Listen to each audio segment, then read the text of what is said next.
Welcome back to Heavy Metallurgy. I'm here today to review the new album from longtime death metal veterans Cancer.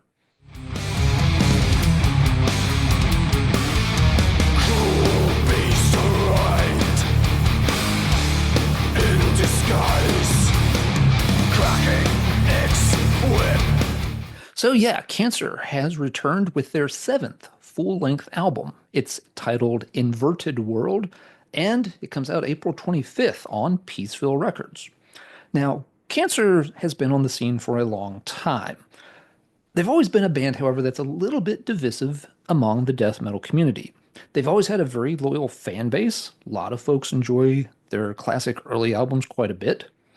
But other folks have often put Cancer as kind of a second tier band. That while, they always did a competent job delivering old school death metal, they were never really innovators or leaders on the scene. It kind of felt like, well, they're okay, but didn't really, crack into that upper echelon of bands for a lot of folks.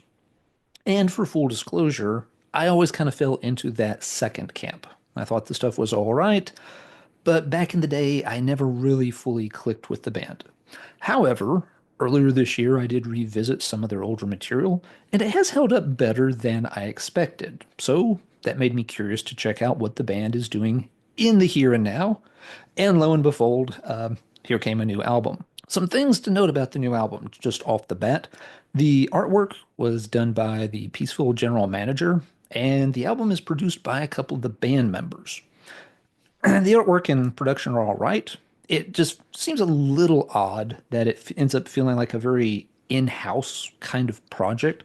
One might have expected Cancer to go for maybe a better known artist or a more well-known producer. They have enough veteran status to merit those kind of perks when putting together the new album, but they didn't, and that's okay. It's neither really a good or bad thing. It's just notable. What's probably more notable is for this album, John Walker has assembled an entire new cast. Over the past couple of years, he's got a completely revamped lineup since the sixth Cancer album. And that means, yes, Carl Stokes and Ian Buchanan are not present for this particular album. The folks that John has brought on board all have, other projects they've worked on, but it looks like, it's a relatively new crop of death metal musicians.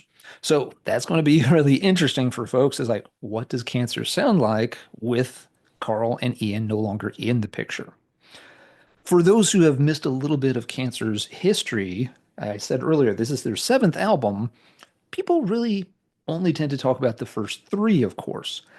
After the original trilogy of albums, the band made the sort of classic 90s death metal band mistake of straying a little too far out of the boundaries and trying different ideas on albums like Black Faith, which didn't necessarily come together very well. I'm sure those albums have their fans, but in general, they were not well received. They're not well reviewed, and a lot of people just kind of overlook them to this day. However, on album number six, Carcass kind of got things back on track and showed promising signs of, yeah, just returning to their good, solid death metal roots. And I'm happy to say that trend continues here on Inverted World. There's nothing that harkens back to that mid 90s to mid 2000s. Let's just say experimental era. We'll be nice about it and we'll leave it at that. No, this very much feels like old school death metal that you would expect to hear from Cancer's early days. Cancer's style of death metal has always been heavily influenced by the Florida death metal scene. Those bands where the thrash roots really tend to show through a bit. And this album is no exception to that pattern. Night or day, smokes of famous programs lead the way. So yeah, as you heard there, the album gets off to a really strong start with the first track, Enter the Gates. This kind of shows Cancer at their finest. The song has a really good aggressive push to it. John Walker's vocal delivery is quite strong here. I've always liked his voice. He does a good job of having that kind of mid-level growl that sounds menacing, but is also very understandable at the same time. It's not too wet or too bellowy to the point that you have no idea what the guy is saying. You can certainly make this out if you want to, and works quite well. Musically, again, the track is quite aggressive, but you hear some of the things that are going to make this Cancer album distinct right off the bat. Production-wise, it's going for a pretty heavy sound that's perhaps a bit flat. There's not a lot of dynamics here. The emphasis in both the production and in the musicianship seems to be on making this sound heavy. Lots of the tracks are going to focus on kind of a mid-tempo crunch, very heavy riffs going for kind of a leaden sound that's sort of blocky in nature. Not to the point of feeling especially choppy, just not overly fluid either. Set apart by an invading force as they captured Singapore, bayoneted. The war cry cried. Order. So yeah, that becomes the kind of central sound that this album is built around. And as I said, it gives the album a lot of weight. It feels like a very heavy album, but it never strays into like Death Doom territory. It remains very solidly just an old school thrash metal album. Somebody hearing parts of this without knowing what album they're listening to could probably identify it as a UK death metal band without too much trouble. It definitely has that kind of Cancer or Benediction sound, with maybe just hints of Bolt Thrower. Not quite that crushingly heavy, but in the same time zone at least. So while I do like the heaviness and the weight of the material, I do wish they had mixed things up a little bit more from time to time. For example, there's not a ton of speed on the album. Most of it, again, sticks to a pretty mid-tempo pace. When they do use some bursts of speed, it's very effective, and those tracks feel a little more lively and a little more aggressive. You can hear this on tracks such as Test Site and also Covert Operations.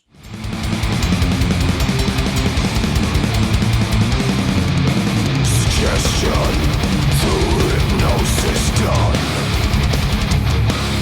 to program the impulse. Another thing that the band uses in relatively small doses but to good effect is the guitar soloing. They're not packing leads into every opportune spot that pops up, but when they do play them, they work quite nicely and do help liven up the tracks quite a bit. So I wouldn't have minded them taking advantage of some other opportunities to fill some things in with a little bit more guitar work.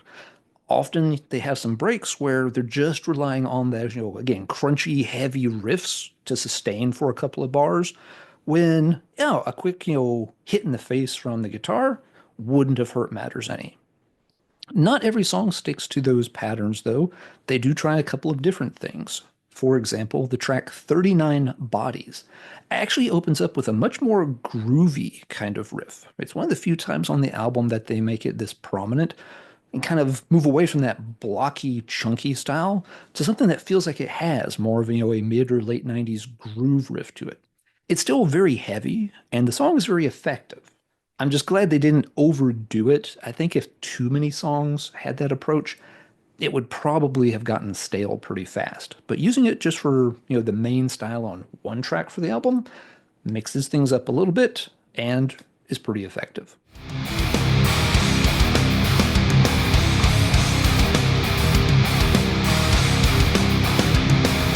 Regimentation of daily life. Preparing.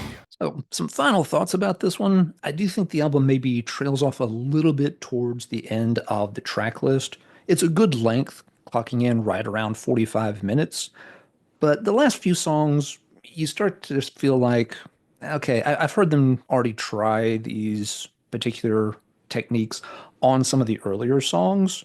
So, my interest starts to wane a little bit as I get to those last few songs.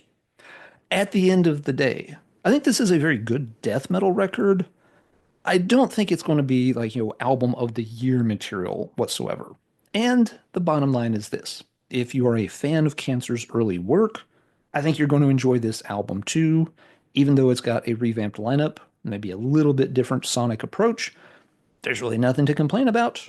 You'll dig it just like you've dug other Cancer albums, with maybe a couple of exceptions that we won't mention.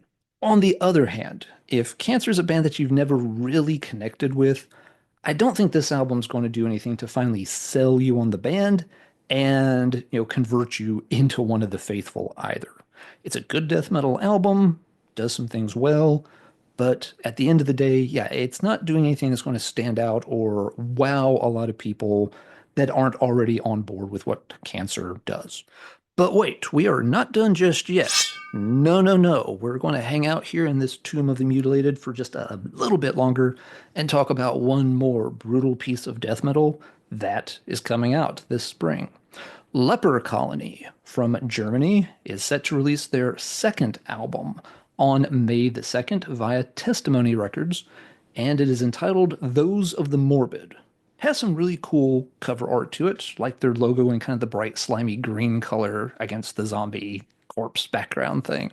Thinks it looks pretty sharp. For those not familiar with Leper Colony, this band features Rogga Johansson, who's been in Paganizer and possibly more active bands than anybody else I've ever looked up on Metal Archives. The list is massive.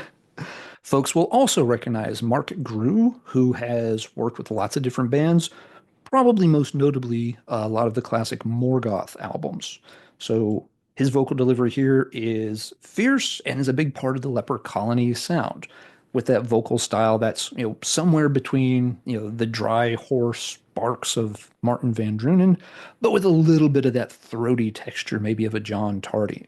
The first Leper Colony album was quite good and got some really nice reviews, so I was really interested to see what the second album was going to sound like. While I enjoyed the first album, it's not one that I've gone back to much the past couple of years, but still, I wanted to see what Leper Colony could do on their sophomore effort. This one stays in the same general style. They're still working in that sort of, late 80s, earliest 90s style of death metal, where again, you see the roots showing through. Little bits of thrash. The first album notably had kind of a Slayer tinge to it. On this one, I think a lot of that is replaced with a little bit more of a hardcore backbone. For example, there's a lot more songs that are driven by a kind of simple, 1-2, 1-2 drum beat. And this has a positive and a negative to it. The upside being that it gives the songs a lot of energy, really good kind of punch, something that, the Cancer album didn't have so much to it with that kind of heavier, blockier sound.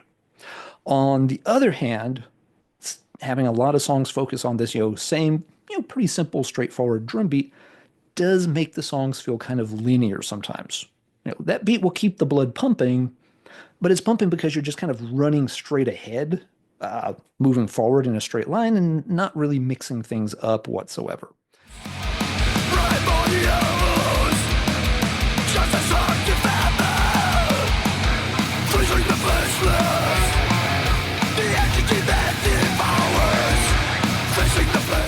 It's a little bit different from the debut Leper Colony album, which I think was a little more varied in the approach and technique from song to song to song, whereas this one feels like, yeah, they're picking a lane and sticking to it.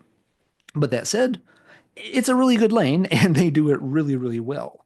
I've already mentioned the vocal performance is outstanding, no surprise. The guitar performance is also great. Yeah, when they have a chance to break out for some just, massive lead work, they absolutely nail it every single time. And yeah, the guitar solos were something that were starting to stick with me, even just after the first, 2, maybe 3 listens. Now, not every single song is sticking to that same simple drum pattern. For example, the closing track goes in a kind of different direction. It's a bit slower, has a more morose vibe to it, rather than this kind of hardcore-driven death metal energy that most of the album features. Your soul in distress, close and grim and dry. Until the fangs are scarred and red. So yeah, as you can see, or hear, A Story in Red has a different vibe from the other tracks, It's almost as if the band wanted to wrap up the album by saying, hey, this isn't just two-dimensional fare. We can still certainly work in, other moods, other tempos just fine. We've just kind of chosen not to do a lot of that this time out. So at the end of the day, it's a short, compact, fast album, which is exactly what you want from this kind of material. High energy, catchy, fun to listen to, but doesn't drag out too long or overstay its welcome. For this kind of album, you want to play it, have fun listening to it, and feel like, all right, I'm ready to hit play and listen to it all over again. And in that sense, Leper Colony succeeds once again with their sophomore effort, just like they did on the debut, even if this album does feel like it's a bit less varied, and a little more straightforward. All right, that is going to do it for this review. Two interesting death metal albums that are coming out that I think will appeal to fans of both the bands, and hopefully will convert a few new fans here and there as well along the way. Stay tuned to Heavy Metallurgy for more content. While a lot of folks I think are going to check out the Cancer album regardless, because they have that veteran status and people will be curious to hear what it's like, we try to review a lot of lesser known bands on Heavy Metallurgy as well. So check out those other reviews. Folks have been doing a lot of different album coverage lately. And who knows? 15 minutes listening to one of those videos might help you discover your next most favorite band. Until next time, everybody take care. And as always, keep banging your head. Riding on the northwest storm, a twisted deadly fire.